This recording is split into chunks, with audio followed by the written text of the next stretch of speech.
हाँ जी, सत श्री अकाल सारिਆਂ ਨੂੰ। I am Amarjeet from Amber PTE classes. Again, I am in front of you with my new video. In the today's video, I will discuss listening filling the blanks. हाँ जी, listening filling the blanks is the very important task of the PTE. Because ਇਹਦੇ 'ਚ ਕੀ ਹੁੰਦਾ ਹੈ ਕਿ ਇਹ ਤੁਹਾਡੇ 7 marks listening ਦੇ ਵਿੱਚ ਕੰਟਰੀਬਿਊਟ ਕਰਦਾ ਤੇ 7 ਮਾਰਕਸ ਤੁਹਾਨੂੰ ਰਾਈਟਿੰਗ ਦੇ ਵਿੱਚ ਕੰਟਰੀਬਿਊਟ ਕਰਦਾ ਤੇ ਇਹਦੇ ਵਿੱਚ ਬਹੁਤ ਮਾਈਨਰ ਮਿਸਟੇਕਸ ਹੁੰਦੀਆਂ ਨੇ। ਐਜ਼ ਸੱਚ ਉਹ ਕੋਈ ਬਹੁਤ ਵੱਡੀ ਮਿਸਟੇਕ ਨਹੀਂ ਹੁੰਦੀ ਜੋ ਸਾਡੇ ਨਾਲ ਤਾਂ ਵੀ ਸਾਨੂੰ ਕੀ ਹੁੰਦਾ ਕਿ ਲਿਸਨਿੰਗ ਦੇ ਵਿੱਚ ਸਾਡੇ ਨੰਬਰ ਨਹੀਂ ਆਉਂਦੇ ਜਾਂ ਫਿਰ ਤੁਹਾਡੀ ਰਾਈਟਿੰਗ ਦੇ ਵਿੱਚ ਸਕੋਰਿੰਗ ਨਹੀਂ ਆਉਂਦੀ। ਸੋ ਮੈਂ ਇੱਥੇ ਕੁਝ ਪੁਆਇੰਟਸ ਡਿਸਕਸ ਕੀਤੇ ਨੇ ਜੋ ਤੁਸੀਂ ਪੀਟੀ ਐਗਜ਼ਾਮ ਦੇ ਵਿੱਚ ਫਾਈਨਲ ਦੇ ਵਿੱਚ ਉਹਨਾਂ ਨੂੰ ਧਿਆਨ 'ਚ ਰੱਖ ਕੇ ਬਲੈਂਕਸ ਨੂੰ ਅਟੈਂਪਟ ਕਰਨਾ ਹੈ। ਸੋ ਮੈਂ ਇੱਥੇ ਕੁਝ ਟਿਪਸ ਬਣਾਏ ਨੇ ਫॉर ਦੀ ਟਾਸਕ, ਕਿਉਂਕਿ ਮੈਂ ਜਿਹੜੀ ਇਹਦੀ ਡਿਟੇਲਸ ਹੈ ਕਿ ਕਿਹੜਾ ਟਾਸਕ ਹੈ ਲਿਸਨਿੰਗ ਦਾ ਤੇ ਕਿੰਨੇ ਮਾਰਕਸ ਨੂੰ ਇਹ ਕੰਟਰੀਬਿਊਟ ਕਰਦਾ ਹੈ ਤੇ ਹੋਰ ਕੀ ਕਿਹੜੇ ਤੁਹਾਡੇ ਜਿਹੜੇ ਸਕਿੱਲਸ ਨੇ ਉਹ ਅਸੈਸ ਹੁੰਦੀਆਂ ਨੇ, ਮੈਂ ਆਲਰੇਡੀ ਇਹਦੇ 'ਤੇ ਵੀਡੀਓ ਬਣਾਈ ਹੋਈ ਹੈ, ਤੁਸੀਂ ਪਿੱਛੇ ਜਾ ਕੇ ਉਹ ਵੀਡੀਓਜ਼ ਨੂੰ ਚੈੱਕ ਕਰ ਸਕਦੇ ਹੋ।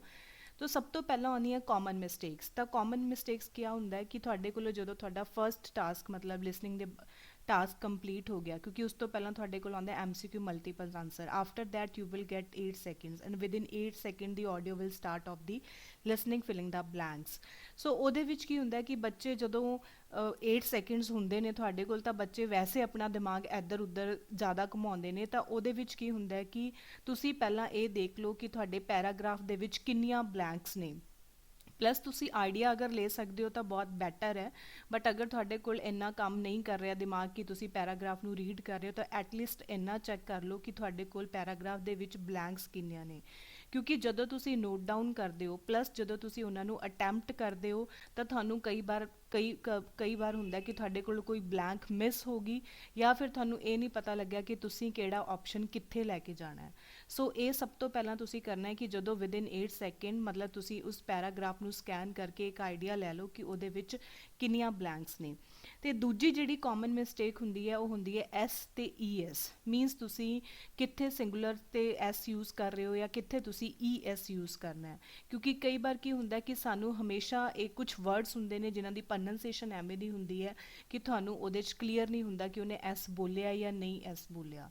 ਸੋ ਇਹ ਮੋਸਟਲੀ ਸਭ ਤੋਂ ਜ਼ਿਆਦਾ ਮਿਸਟੇਕ ਹੁੰਦੀ ਹੈ ਸਟੂਡੈਂਟਸ ਦੀ। ਸੋ ਤੁਸੀਂ ਜਦੋਂ ਇਸ ਨੂੰ ਫਿਲ ਕਰ ਰਹੇ ਹੋ ਬਲੈਂਕਸ ਨੂੰ ਤਾਂ ਤੁਸੀਂ ਜਦੋਂ ਉਹਦੀ ਪ੍ਰੂਫ ਰੀਡਿੰਗ ਕਰ ਰਹੇ ਹੋ ਦੈਨ ਯੂ ਕੈਨ ਚੈੱਕ ਕਿ ਤੁਸੀਂ ਉੱਥੇ ਐਸ ਯੂਜ਼ ਕਰਨਾ ਹੈ ਜਾਂ ਤੁਸੀਂ ES ਯੂਜ਼ ਕਰਨਾ ਹੈ। ਸੋ ਇਸ ਚੀਜ਼ ਨੂੰ ਪਹਿਲਾਂ ਕਲੀਅਰ ਕਰਨਾ ਹੈ। ਔਰ ਕਈ ਵਾਰ ਕੀ ਹੁੰਦਾ ਕਿ ਅਸੀਂ ਐਸ ਯੂਜ਼ ਵੀ ਨਹੀਂ ਕਰਨਾ ਹੁੰਦਾ, ਅਸੀਂ ਆਪਣੇ ਕੋਲੋਂ ਉੱਥੇ ਐਸ ਲਾ ਦਿੰਦੇ ਹਾਂ। ਰਿਮੈਂਬਰ ਦਿਸ ਕਿ this is not a write from dictation, means you can add the extra word, this is the listening filling the blanks. So you can't add extra words, ਇਹ ਚੀਜ਼ ਤੁਸੀਂ ਧਿਆਨ ਰੱਖਣੀ ਹੈ। ਤੇ ਦੂਜਾ ਜਿਹੜੀ ਕਾਮਨ ਮਿਸਟੇਕ ਸਾਡੇ ਕੋਲ ਆਉਂਦੀ ਹੈ ED ਦੀ। ਮੀਨਸ ਬੱਚਿਆਂ ਕੋਲ ਕੁਝ ਵਰਡਸ ਦੀ ਪ੍ਰੋਨੰਸੀਏਸ਼ਨ ਐਵੇਂ ਦੀ ਹੁੰਦੀ ਹੈ ਕਿ ਉਹਨਾਂ ਨੂੰ ਨਹੀਂ ਪਤਾ ਲੱਗਦਾ ਕਿ ਉੱਥੇ ED ਵਰਡ ਯੂਜ਼ ਕਰਨਾ ਹੈ ਜਾਂ ਨਹੀਂ ਯੂਜ਼ ਕਰਨਾ। ਸੋ ਤੁਸੀਂ ਉੱਥੇ ਇਹ ਦੇਖਣਾ ਹੈ ਕਿ ਤੁਹਾਡੇ ਕਿਹੜੇ ਟੈਂਸ ਦੀ ਗੱਲ ਹੋ ਰਹੀ ਹੈ, ਫਸਟ ਫਾਰਮ ਆਫ ਵਰਬ ਹੈ ਜਾਂ ਪਾਸਟ ਟੈਂਸ ਦੀ ਗੱਲ ਹੋ ਰਹੀ ਹੈ, ਉਹਦੇ ਅਕੋਰਡਿੰਗ ਤੁਸੀਂ ਜਿਹੜੀ ED ਫਾਰਮ ਹੈਗੀ ਹੈ ਉਹ ਯੂਜ਼ ਕਰਨੀ ਹੈ। ਤੀਜਾ ਤੁਸੀਂ ਮੈਂ ਤੁਹਾਨੂੰ ਦੱਸਿਆ ਸੀਗਾ ਕਿ ਤੁਸੀਂ ਟੈਂਸ ਵੇਖ ਸਕਦੇ ਹੋ ਕਿ ਤੁਹਾਡੀ ਮਤਲਬ ਫਿਊਚਰ ਬਾਰੇ ਗੱਲ ਹੋ ਰਹੀ ਹੈ ਜਾਂ ਪਾਸਟ ਬਾਰੇ ਗੱਲ ਹੋ ਰਹੀ ਹੈ ਜਾਂ ਸਿਰਫ ਪ੍ਰੈਜ਼ੈਂਟ ਦੀ ਗੱਲ ਹੋ ਰਹੀ ਹੈ। Then according to that you can select the first form, second form and the third form of the verb.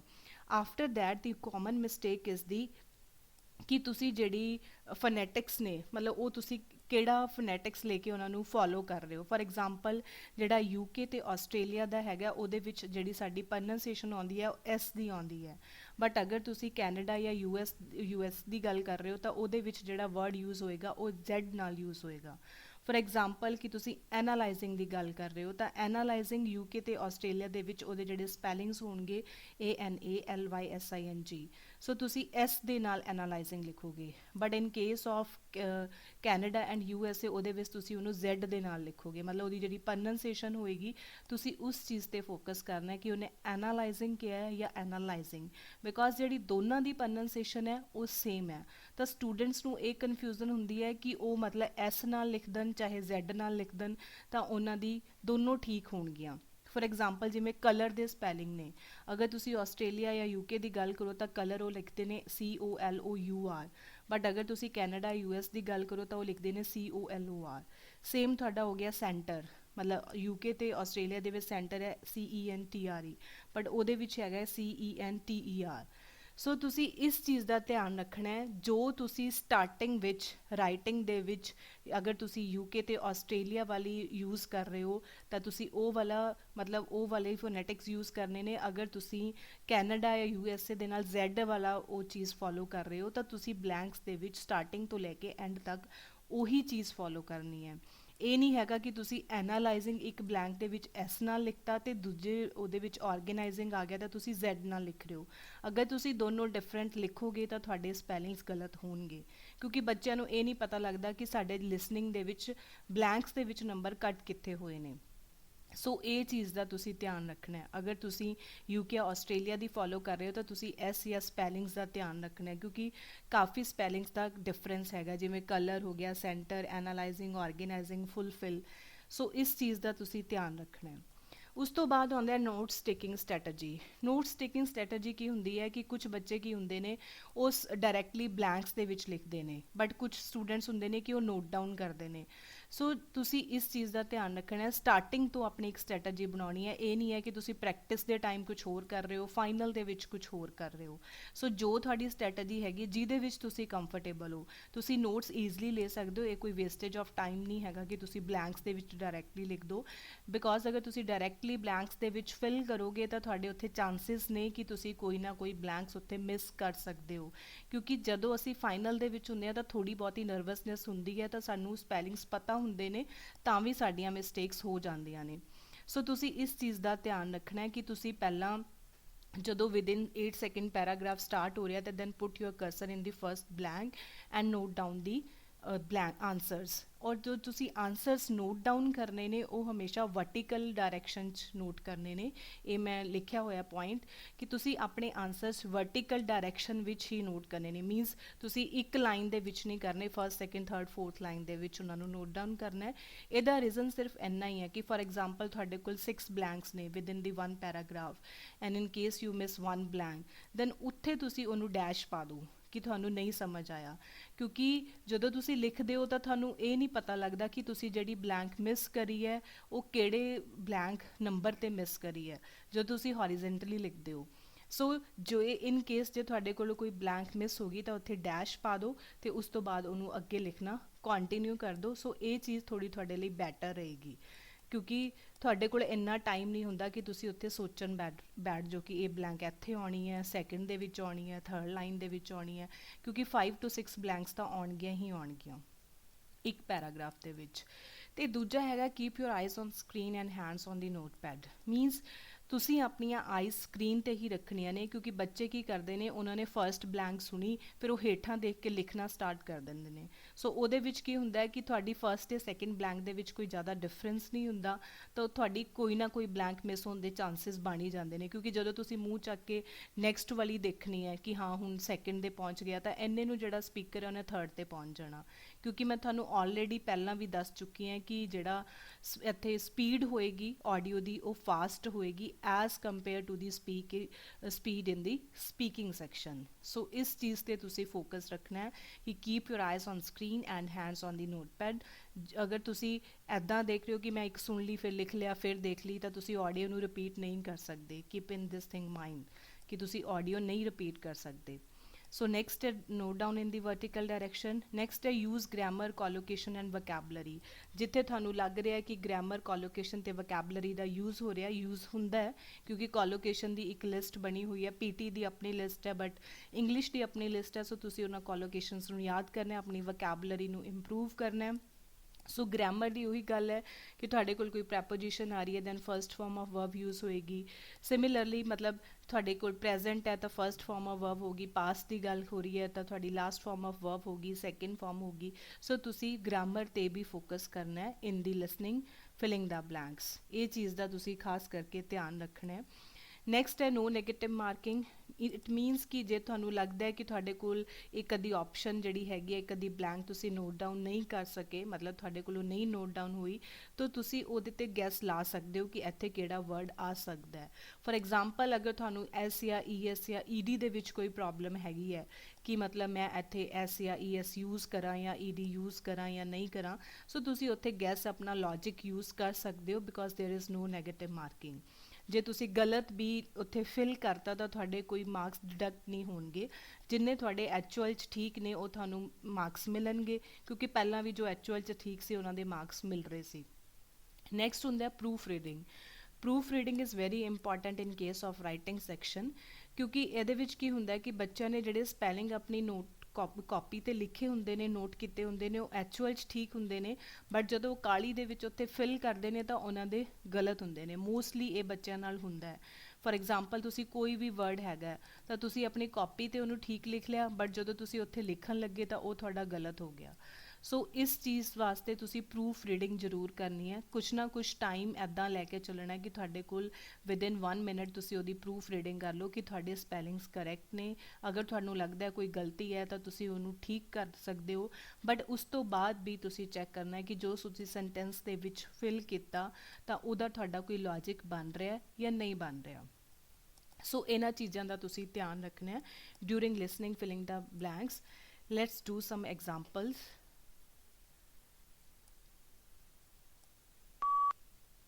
ਸੋ ਜਿਹੜੇ ਮੈਂ ਐਗਜ਼ਾਮਪਲਸ ਲਏ ਨੇ ਮੈਂ ਐਪ ਯੂਨੀ ਤੋਂ ਹੀ ਲਏ ਨੇ, AP ਯੂਨੀ ਤੋਂ। ਸੋ ਆਪਾਂ ਕਰਦੇ ਹਾਂ listening filling the blanks.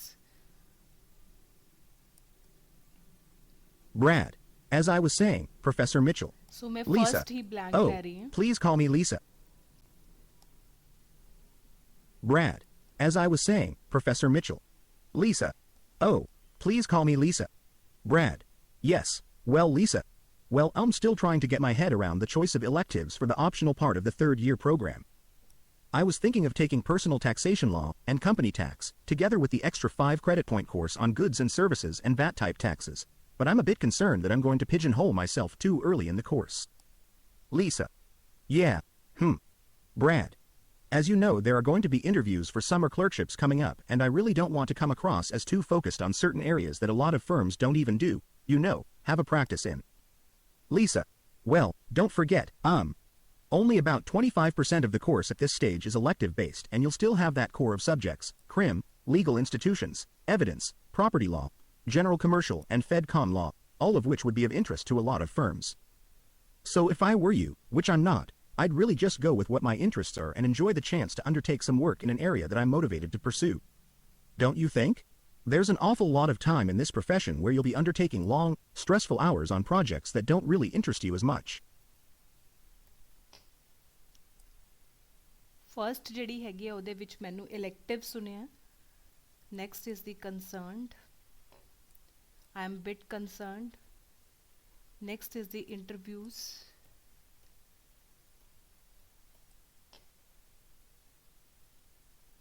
Next ਹੈਗਾ ਐਵੀਡੈਂਸ।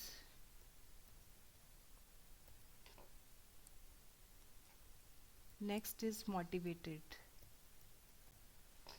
ਸੋ ਇਹਦੇ 'ਚ ਕੀ ਹੈਗਾ ਕਿ ਜਿਵੇਂ ਤੁਹਾਨੂੰ ਲੱਗਿਆ ਕਿ ਜਿਹੜੀਆਂ ਪਹਿਲਾਂ ਜਦੋਂ ਤੁਹਾਡੇ ਕੋਲ ਵਿਦਿਨ 8 ਸੈਕਿੰਡਸ ਤੁਸੀਂ ਇਹ ਚੈੱਕ ਕਰ ਸਕਦੇ ਹੋ ਕਿ ਮੇਰੇ ਕੋਲ ਕਿੰਨੀਆਂ ਬਲੈਂਕਸ ਨੇ। ਉਸ ਤੋਂ ਬਾਅਦ ਜਿਵੇਂ ਲਾਸਟ ਲਾਈਨ ਹੋ ਗਈ ਤੁਹਾਡੇ, ਉਹਦੇ ਵਿੱਚ ਤੁਹਾਡੀ ਕੋਈ ਬਲੈਂਕ ਨਹੀਂ ਹੈ ਤਾਂ ਉਸ ਟਾਈਮ ਦੇ ਵਿੱਚ ਤੁਸੀਂ ਉਹਨਾਂ ਬਲੈਂਕਸ ਨੂੰ ਫਿਲ ਕਰਨਾ ਸਟਾਰਟ ਕਰ ਸਕਦੇ ਹੋ ਕਿ ਹੁਣ ਉਸ ਤੋਂ ਬਾਅਦ ਤਾਂ ਕੋਈ ਬਲੈਂਕ ਨਹੀਂ ਹੈ ਅਤੇ ਇਹਦਾ ਕੋਈ ਮੀਨਿੰਗ ਐਜ਼ ਸੱਚ ਤੁਸੀਂ ਜੇ ਪੜ੍ਹਨਾ ਵੀ ਹੈਗਾ ਤਾਂ ਤੁਸੀਂ ਬਾਅਦ 'ਚ ਪੜ੍ਹ ਸਕਦੇ ਹੋ। ਤਾਂ ਆਪਾਂ ਆਨਸਰ ਚੈੱਕ ਕਰ ਲੈਂਦੇ ਹਾਂ।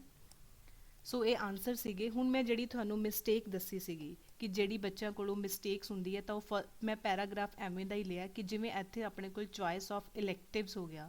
ਸੋ ਇੱਥੇ ਐਸ ਜਾਂ ਈ ਮਤਲਬ ਐਸ ਦੀ ਮਿਸਟੇਕ ਹੋ ਸਕਦੀ ਹੈ ਕਿ ਇਲੈਕਟਿਵ ਹੈ ਜਾਂ ਇਲੈਕਟਿਵਸ ਹੈ, ਬਟ ਜਦੋਂ ਤੁਸੀਂ ਇਲੈਕਟਿਵਸ ਦੀ ਪ੍ਰੋਨਾਂਸੀਏਸ਼ਨ ਕਰਦੇ ਹੋ ਤਾਂ ਇਲੈਕਟਿਵਸ ਵਰਡ ਤੁਹਾਨੂੰ ਕਲੀਅਰਲੀ ਸੁਣਦਾ ਕਿ ਉੱਥੇ ਐਸ ਬੋਲਿਆ ਜਾਂ ਨਹੀਂ ਬੋਲਿਆ, ਕਿਉਂਕਿ ਇਲੈਕਟਿਵ ਦੇ ਸਪੈਲਿੰਗ ਤਾਂ ਸਾਡੇ ਕੋਲ ELECTIVE ਹੈਗਾ, ਬਟ ਅਗਰ ਇਲੈਕਟਿਵਸ ਦੀ ਗੱਲ ਹੋ ਰਹੀ ਹੈ ਤਾਂ ਆਪਾਂ ਐਸ ਐਡ ਕਰਦੇ ਹਾਂ। ਸੋ ਨੈਕਸਟ ਹੈਗਾ ਤੁਹਾਡੇ ਕੋਲ concerned, but I am a bit concerned that I am going to. So ਇੱਥੇ ਆਪਣੇ ਕੋਲ ਸੀਗਾ ਕੰਸਰਨ, ਤਾਂ ਮੋਸਟਲੀ ਬੱਚਿਆਂ ਕੋਲ ਇੱਥੇ ਮਿਸਟੇਕ ਹੁੰਦੀ ਹੈ ਕਿ ਮਤਲਬ ਇੱਥੇ ਕੰਸਰਨ ਆਉਣਾ ਜਾਂ ਕੰਸਰਨਡ ਆਉਣਾ, ਕਿਉਂਕਿ ED ਦੀ ਹੀ ਮਿਸਟੇਕ ਹੋਏਗੀ। Next is the interviews. So ਇੱਥੇ ਵੀ ਐਸ ਦੀ ਮਿਸਟੇਕ ਹੋ ਸਕਦੀ ਹੈ। ਸੋ ਤੁਸੀਂ ਇੱਥੇ ਚੈੱਕ ਕਰ ਸਕਦੇ ਹੋ ਕਿ ਅਗਰ ਇੱਥੇ ਐਸ ਦੇ ਵਿੱਚ ਗੱਲ ਹੋ ਰਹੀ ਹੈ ਤਾਂ ਇਟ ਮੀਨਸ ਇੱਥੇ ਵੀ ਐਸ ਹੋ ਸਕਦਾ ਹੈ। ਸੋ ਤੁਸੀਂ ਉਸ ਦੇ according before blank and after blank you can check ਕਿ ਇੱਥੇ ਐਸ 'ਚ ਗੱਲ ਹੋ ਰਹੀ ਹੈ ਜਾਂ ਸਿੰਪਲ ਕੋਈ ਵਰਡ ਦੀ ਗੱਲ ਹੋ ਰਹੀ ਹੈ। Next is the evidence. So ਤੁਸੀਂ ਆਪਣੇ ਸਪੈਲਿੰਗਸ ਜ਼ਰੂਰ ਚੈੱਕ ਕਰਨੇ ਨੇ। ਤਾਂ ਨੈਕਸਟ ਵੀ ਮੋਟੀਵੇਟਿਡ ਹੈ, ਮੀਨਸ ਇਸ ਐਗਜ਼ਾਮਪਲ ਦੇ ਵਿੱਚ ਜਿਹੜਾ ਮੋਸਟਲੀ ਬਲੈਂਕਸ ਨੇ ਉਹਦੇ ਵਿੱਚ ਐਸ ਜਾਂ ED ਹੀ ਹੈਗਾ। ਅਤੇ ਫਾਈਨਲ ਦੇ ਵਿੱਚ ਵੀ ਜਿਹੜੀਆਂ ਤੁਹਾਨੂੰ ਬਲੈਂਕਸ ਆਉਂਦੀਆਂ ਨੇ ਉਹਦੇ ਵਿੱਚ ਵੀ ਇੱਦਾਂ ਦੇ ਹੀ ਵਰਡਸ ਹੁੰਦੇ ਨੇ, ਤੁਹਾਨੂੰ ਕਲੀਅਰਲੀ ਮਤਲਬ ਐਜ਼ ਸੱਚ ਸਿੰਪਲ ਵਰਡਸ ਨਹੀਂ ਆਉਂਦੇ। ਇਹ ਚੀਜ਼ ਦਾ ਤੁਸੀਂ ਧਿਆਨ ਰੱਖਣਾ ਹੈ। ਕਈ ਸਟੂਡੈਂਟਸ ਕਹਿੰਦੇ ਨੇ ਕਿ ਬਹੁਤ ਸੌਖਾ ਹੁੰਦਾ, but listening filling the blanks ਤੁਹਾਨੂੰ ਅਗਰ ਸੌਖੀ ਆਏਗੀ ਤਾਂ ਤੁਹਾਡੀ ਜਿਹੜੀ ਸਪੀਡ ਹੈ ਉਹ ਜ਼ਿਆਦਾ ਹੋਏਗੀ। ਸੋ ਜਦੋਂ ਵੀ ਤੁਸੀਂ ਪ੍ਰੈਕਟਿਸ ਕਰਦੇ ਹੋ ਤਾਂ ਤੁਸੀਂ ਰੈਂਡਮ +1.2 ਤੇ ਹੀ ਪ੍ਰੈਕਟਿਸ ਕਰਨੀ ਹੈ, ਕਦੇ ਵੀ ਜਿਹੜਾ ਪਰਟੀਕੂਲਰ ਸਪੀਕਰ ਹੈ ਉਹਦੀ ਆਵਾਜ਼ ਦੇ ਵਿੱਚ ਪ੍ਰੈਕਟਿਸ ਨਹੀਂ ਕਰਨੀ। ਤਾਂ ਆਪਾਂ ਇੱਕ ਐਗਜ਼ਾਮਪਲ ਹੋਰ ਲੈ ਲੈਂਦੇ ਹਾਂ। Some years ago, ਸੋ ਜਦੋਂ ਤੁਹਾਡੇ ਕੋਲ ਇਸ ਇਹਦੇ ਵਿੱਚ ਤਾਂ ਕੀ ਹੋ ਰਿਹਾ ਕਿ ਉਹ ਜਦੋਂ ਆਪਾਂ ਨੈਕਸਟ ਕਰ ਰਹੇ ਹਾਂ ਤਾਂ ਉਸੇ ਟਾਈਮ ਦੇ ਵਿੱਚ ਉਹ ਬਲੈਂਕ ਸਟਾਰਟ ਹੋ ਜਾਂਦੀ ਹੈ, ਬਟ ਤੁਹਾਡੇ ਕੋਲ 8 ਸੈਕਿੰਡਸ ਹੁੰਦੇ ਨੇ। ਹੁਣ ਤੁਸੀਂ ਇਹ ਚੈੱਕ ਕਰ ਸਕਦੇ ਹੋ ਕਿ ਪੈਰਾਗ੍ਰਾਫ ਛੋਟਾ ਹੈਗਾ, ਫਾਈਨਲ ਦੇ ਵਿੱਚ ਵੀ ਪੈਰਾਗ੍ਰਾਫਸ ਤੁਹਾਨੂੰ ਛੋਟੇ ਹੀ ਆਉਂਦੇ ਨੇ, ਬਹੁਤ ਵੱਡੇ ਪੈਰਾਗ੍ਰਾਫਸ ਨਹੀਂ ਆਉਂਦੇ ਲਿਸਨਿੰਗ ਫਿਲਿੰਗ ਦਾ ਬਲੈਂਕਸ ਦੇ ਵਿੱਚ। ਬਟ ਉਹਦੇ ਵਿੱਚ ਕੀ ਹੁੰਦਾ ਕਿ ਜਿਹੜਾ ਗੈਪ ਹੁੰਦਾ ਬਿਟਵੀਨ ਦੀ ਬਲੈਂਕਸ ਉਹ ਕਾਫੀ ਘੱਟ ਹੁੰਦਾ। For example first blank is this and second is on this, then third is fourth, fifth is this. So ਜ਼ਿਆਦਾ ਡਿਫਰੈਂਸ ਨਹੀਂ ਹੁੰਦਾ। ਸੋ ਜਦੋਂ ਤੁਸੀਂ ਨੋਟ ਡਾਊਨ ਕਰਦੇ ਹੋ ਤਾਂ ਤੁਸੀਂ ਇਹ ਨਹੀਂ ਕਰਨਾ ਕਿ ਇੱਥੇ ਆ ਗਿਆ ਤੇ ਤੁਸੀਂ ਕਾਪੀ ਤੇ ਹੇਠਾਂ ਲਿਖ ਕੇ ਦੇਖਣਾ ਸਟਾਰਟ ਕਰਤਾ। ਸੋ ਤੁਸੀਂ ਆਪਣੀ ਆਈ ਸਕਰੀਨ ਤੇ ਹੀ ਰੱਖਣੇ ਨੇ ਜਦੋਂ ਵੀ ਤੁਸੀਂ ਉਹਨੂੰ ਨੋਟ ਡਾਊਨ ਕਰ ਰਹੇ ਹੋ। Bjorn Lomborg, a young Danish statistician, published a book called The Skeptical Environmentalist. It became a bestseller and generated a lot of heat. Lomborg was attacked, abused and accused of all manner of things, not because he denied the fact of global warming, in fact he affirmed it, but because, on his analysis, the devil and, he says, a lot of deviousness was contained in the details presented concerning the size of the problem and what were the most responsible steps to take in response to global warming. ਸੋ ਪਹਿਲਾਂ ਜਿਹੜੀ ਗੱਲ ਹੋਈ ਹੈ best seller.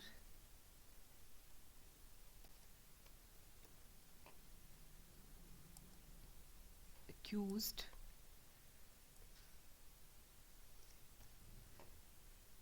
third one ਹੈਗਾ affirmed, next is the deviousness,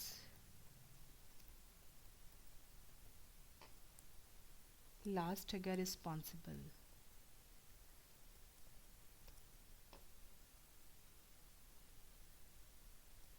ਸੋ ਇਹ ਤਾਂ ਸੀਗਾ। ਕਈ ਬੱਚੇ ਕੀ ਕਰਦੇ ਨੇ ਕਿ ਜਿਵੇਂ ਬੈਸਟ ਸੈਲਰ ਹੋ ਗਿਆ, ਸੋ ਉਹ ਕੀ ਕਰਦੇ ਨੇ ਕਿ ਇਹਦੇ ਵਿੱਚ ਜਾਂ ਤਾਂ ਹਾਈਫਨ ਦੇਣਗੇ ਜਾਂ ਮਤਲਬ ਉਹਨਾਂ ਨੂੰ ਕੁਝ ਸਪੇਸ ਦੇਣਗੇ।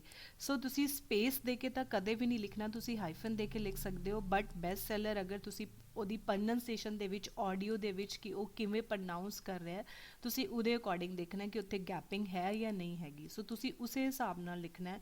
ਅਗਰ ਤੁਸੀਂ ਬੈਸਟ ਅਲੱਗ ਲਿਖ ਲਿਓ, ਸੈਲਰ ਅਲੱਗ ਲਿਖ ਲਿਓ ਤਾਂ ਉਸ ਚੀਜ਼ ਨੂੰ ਉਹ ਤੁਹਾਡਾ ਗਲਤ ਹੀ ਲਏਗਾ, ਮਤਲਬ ਤੁਹਾਡੀ ਬਲੈਂਕਸ ਗਲਤ ਹੀ ਹੋਣਗੀਆਂ। ਸੋ ਨੈਕਸਟ ਜਿਹੜੀ ਸੀਗੀ ਅਕਿਊਜ਼ਡ ਸੀਗੀ, ਇੱਥੇ ਈਡੀ ਦੀ ਫਾਰਮ ਯੂਜ਼ ਹੋਈ ਹੈ। ਸੋ ਤੁਸੀਂ ਇਸ ਚੀਜ਼ ਤੇ ਫੋਕਸ ਕਰਨਾ ਕਿ ਉਹਨੇ ਕੀ ਬੋਲਿਆ।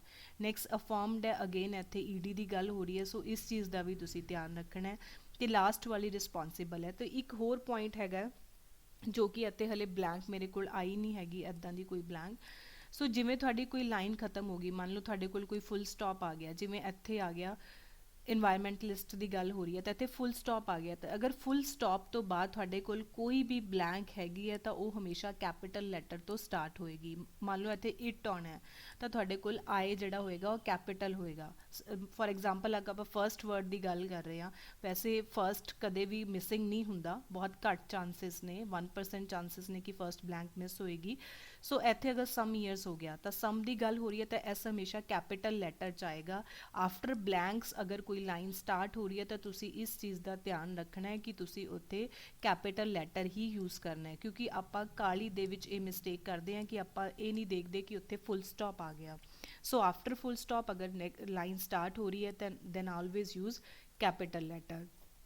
ਇਸ ਤੋਂ ਬਾਅਦ ਵੀ ਜੇ ਤੁਹਾਨੂੰ ਲੱਗ ਰਿਹਾ ਕਿ ਤੁਹਾਨੂੰ ਹੋਰ ਪ੍ਰੋਬਲਮਸ ਆ ਰਹੀਆਂ ਨੇ, ਤੁਹਾਨੂੰ ਕਿਸੇ ਹੋਰ ਪਰਟੀਕੂਲਰ ਟੌਪਿਕ 'ਤੇ ਕੋਈ ਵੀਡੀਓ ਚਾਹੀਦੀ ਹੈਗੀ ਹੈ ਤਾਂ ਤੁਸੀਂ ਮੈਨੂੰ ਲਿਖ ਸਕਦੇ ਹੋ, ਕਮੈਂਟ ਬਾਕਸ ਦੇ ਵਿੱਚ ਵੀ ਲਿਖ ਸਕਦੇ ਹੋ ਕਿ ਤੁਹਾਡੇ ਜਿਹੜੇ ਡਾਊਟਸ ਨੇ। ਪਲੱਸ ਤੁਸੀਂ ਮੈਨੂੰ ਮੇਲ ਕਰ ਸਕਦੇ ਹੋ, ਅਤੇ ਜੇ ਤੁਸੀਂ ਔਨਲਾਈਨ ਜਾਂ ਆਫਲਾਈਨ ਕਲਾਸਿਸ ਲੈਣਾ ਚਾਹੁੰਦੇ ਹੋ ਤਾਂ ਤੁਸੀਂ ਮੈਨੂੰ ਮੇਰੇ ਕੰਟੈਕਟ ਨੰਬਰ 'ਤੇ ਕੰਟੈਕਟ ਕਰ ਸਕਦੇ ਹੋ। ਅਤੇ ਜੇ ਹਲੇ ਤੱਕ ਤੁਸੀਂ ਚੈਨਲ ਨੂੰ ਸਬਸਕ੍ਰਾਈਬ ਨਹੀਂ ਕੀਤਾ ਤਾਂ ਸਬਸਕ੍ਰਾਈਬ ਜ਼ਰੂਰ ਕਰ ਦਿਓ, and don't forget to like and share these videos. Thank you.